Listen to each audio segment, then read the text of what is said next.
And now what I will be doing is showing you the document that you're going to be filling out for your workshop this week. So it's available in the unit where you're viewing this video. This is what it's going to look like when you open it. What I want you to do is fill in the names of your group members and highlight which sample you have. You're going to notice a letter near the top of your sheet. So just highlight which one it is. I also want you to copy and paste the transcript of your sample below. Okay, that is the version that I've written out for you to help you understand what the English language learner has written. Then I want you to highlight to me which group member is going to be doing morphology and write the person's name there. And then in the list that I've provided you here, I would like you to give me examples in your excerpt that show the child's correct usage of morphology, right? The accomplishments. And then once you've given me the example of the accomplishment, I want you to provide 2 to 3 sentences describing why this example shows the correct usage. Okay? This is similar to what I gave you in the PowerPoint, right? The model, the example. You should be using all of the appropriate terminology and basically describing why that particular example is correct. I've provided you with 15 rows here. If there are more examples than 15, please feel free to add rows. Okay, this is a Word document which allows you to edit it, so you can feel free to add more.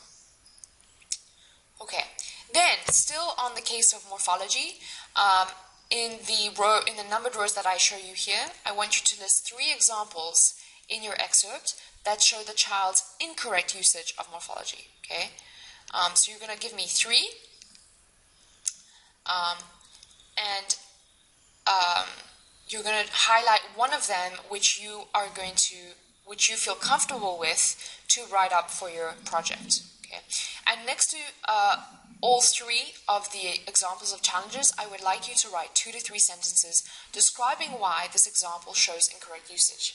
Again, very much like the way that I did it in the PowerPoint that I just covered with you.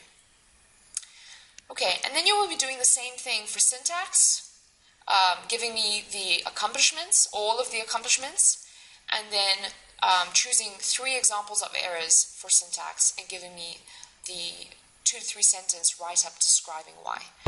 Remember, for the example of the error or the challenge, you need to highlight one of the 3 that you give me, which tells me which error that you're going to be discussing in the project.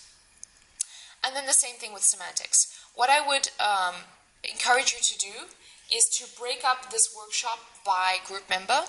So get together with your group members, discuss who's going to be taking morphology, syntax, and semantics, and complete your piece of the workshop, this document. And then somebody from the group can come together and merge all of the answers, and you should be submitting that by the end of the week. Okay. That's all for today, for this week. I'm hoping that you are able to get through this workshop, that it assists you in getting ready for your project and also understanding what you need to do for your project. If you have any questions, you can always email me or use the question answers section of Blackboard. Thanks.